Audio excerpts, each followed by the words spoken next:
Up to this point, we have used the default dimension style to create our dimension. So now we will learn about creating our own dimension style, and we'll create dimension using that dimension style.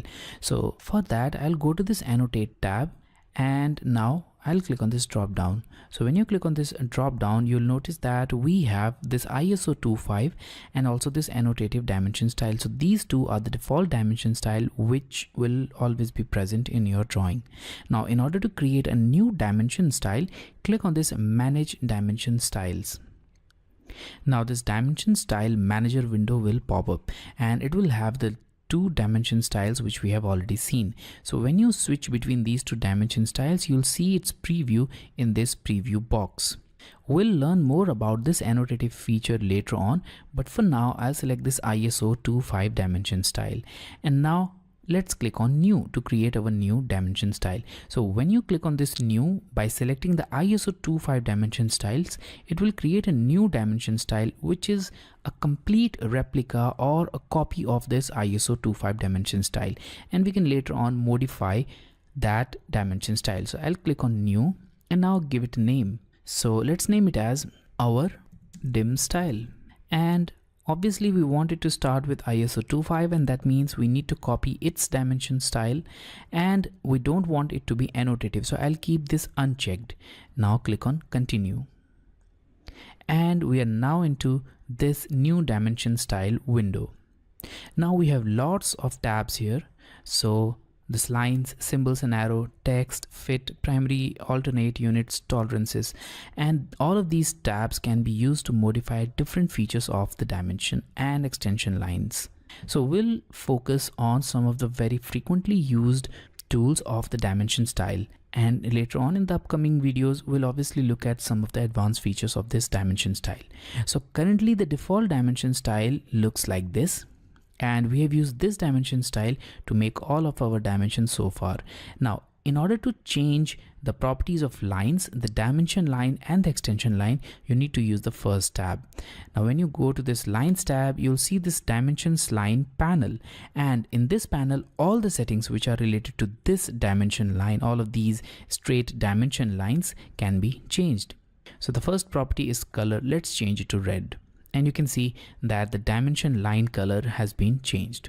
Also you can change the line type, you can change the line weight of this red dimension line, and in a similar way we have some options here for extension line. So these are the extension lines, so you can change its color to green just to identify it clearly from the dimension line. You can obviously change the line type for first extension line, the second extension line, and the line weight. If you want, you can suppress or remove the extension lines by clicking on these check boxes, and there are also plenty of options which can be changed depending upon the requirement. Now let's move on to symbols and arrows, and here you'll see lots of options. For example, the arrowhead. So first we have this close filled arrowhead, but if you want, you can change into any of these arrowheads. So I'll select this architectural tick, and the arrowhead now changed. You'll also notice that with the change of this first arrowhead, the second will automatically change, but if you change the second arrowhead, it will not change the first one.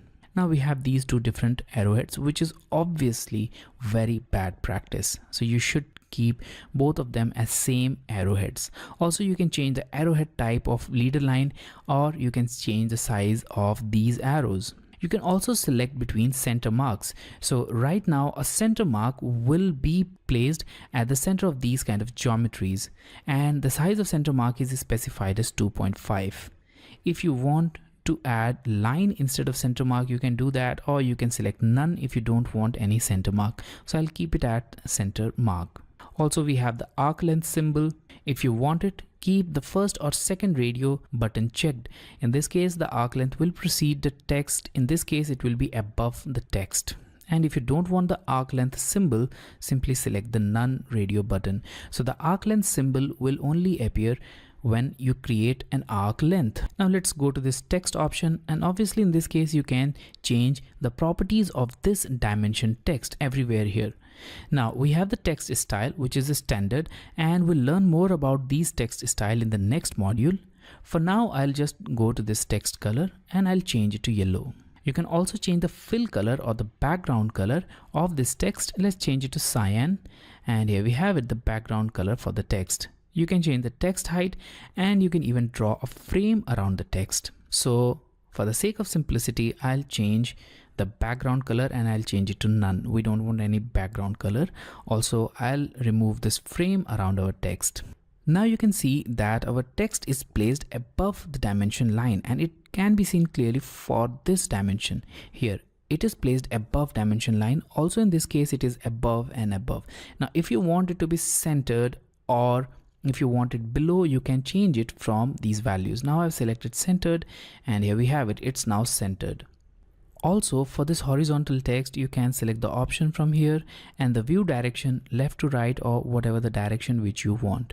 Now in this case, the text is always aligned with the dimension line. So if the dimension is aligned, the text will be aligned. In this case it is completely vertical, so the text is also vertical. But if you want the text to remain horizontal in all of the cases, then select the horizontal option and the text will become horizontal in all of these cases.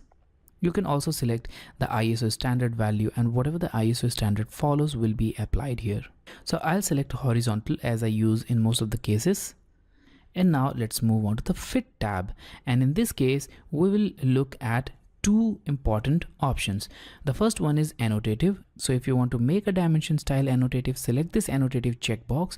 And if you want to change the overall scale of dimension, including the dimension arrows, text, the gap, and all of these parameters, you can simply add a scale. In this case, I've used an overall scale of 1.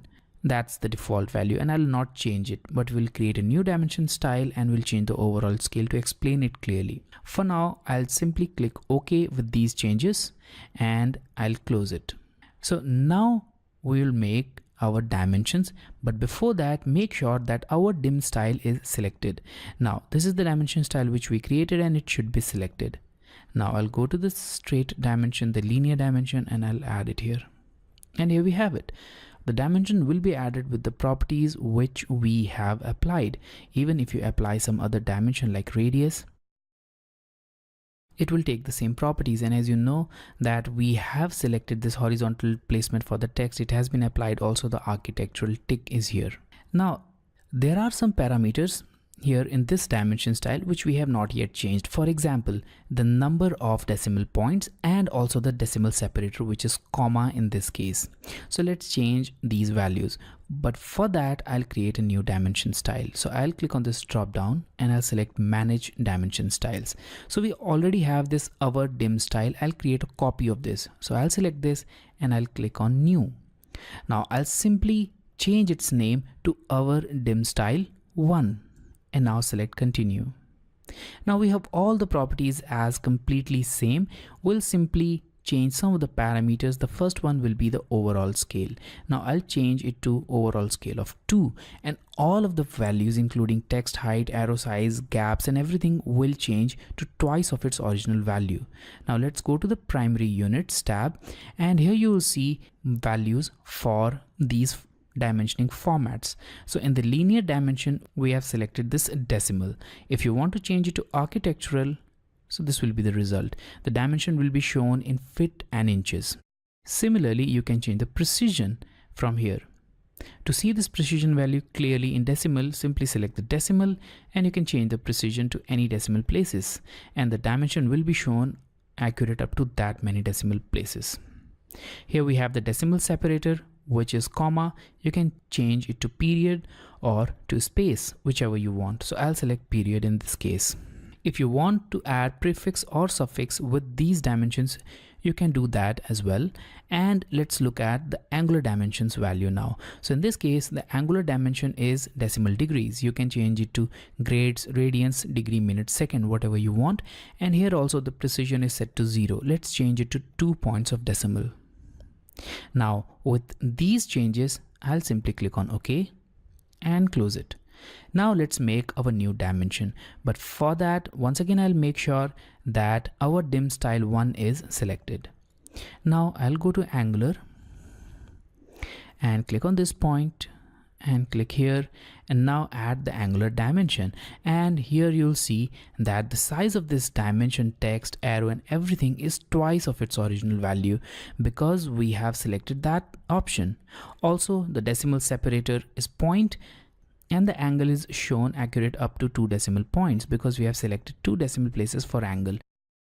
So in this way, you can create and add your own dimension styles with different properties in your drawing.